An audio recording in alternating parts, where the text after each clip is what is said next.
मेरे प्रिय दोस्तों, मैं आप लोगों के लिए धैर्य के विषय में एक प्रेरणादायक संदेश पहुंचाना चाहता हूं।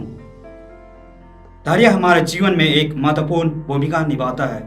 यह मनुष्य के व्यक्तित्व को ऊंचा उठाने का एक श्रेष्ठ गुण है।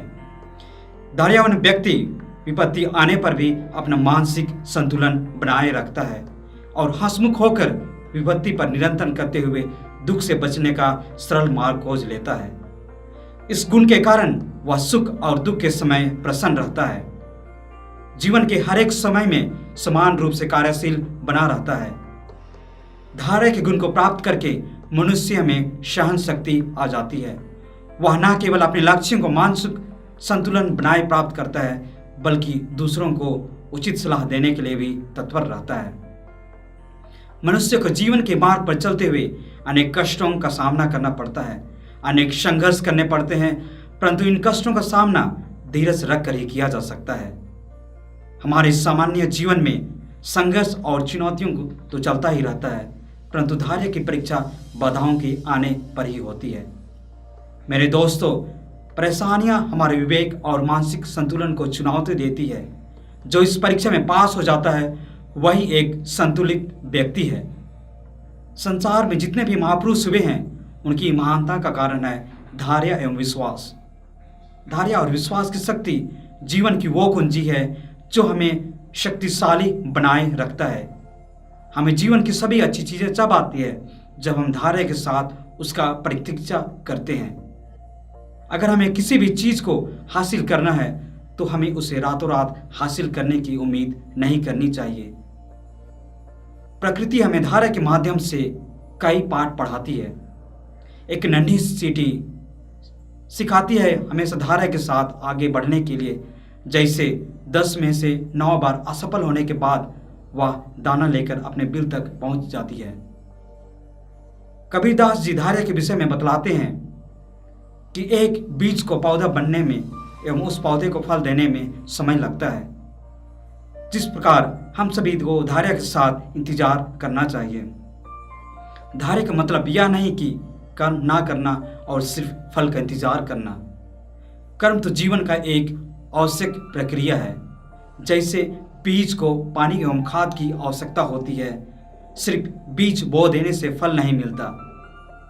जीवन की इसी सच्चाई को हमें समझना चाहिए और अपने लक्ष्य को सफल बनाने के लिए धैर्य के साथ निरंतर प्रयास करने चाहिए।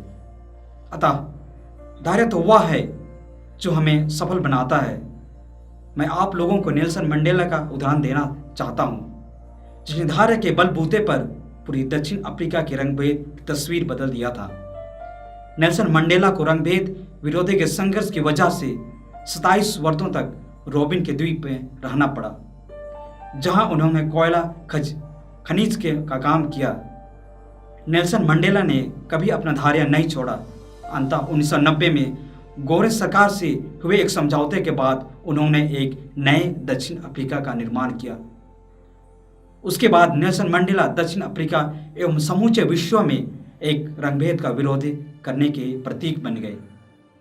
अगर नेल्सन मंडेला ने भी अपना धैर्य छोड़ दिया होता तो क्या आज नेल्सन मंडेला एक महान व्यक्ति बन पाते? ऐसे अनेक उदाहरण हैं जिन्होंने जिंदगी की जंग उन्हीं लोगों ने जीती है जिनके पास धैर्य और विश्वास की शक्ति था।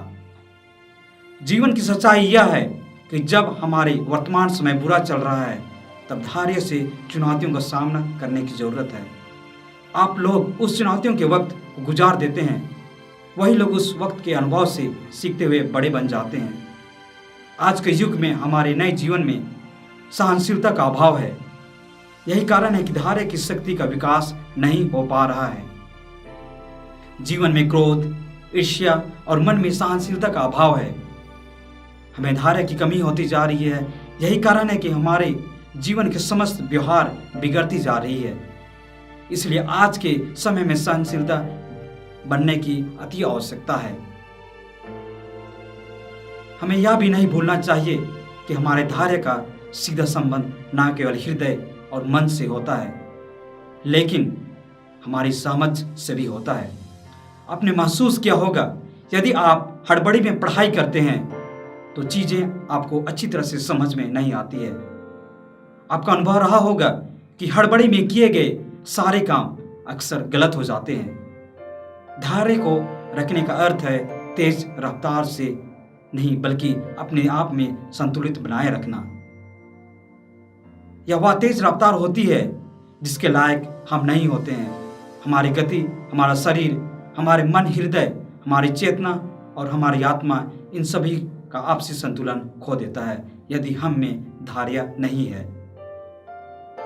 धैर्यवान वही व्यक्ति है जो दुख में मुस्कुराता रहता है और अपने आप में एक संतुलित होकर काम करता रहता है। मैं आप सभी लोगों को यह प्रेरणादायक संदेश सुनने के लिए धन्यवाद देता हूं। हाँ।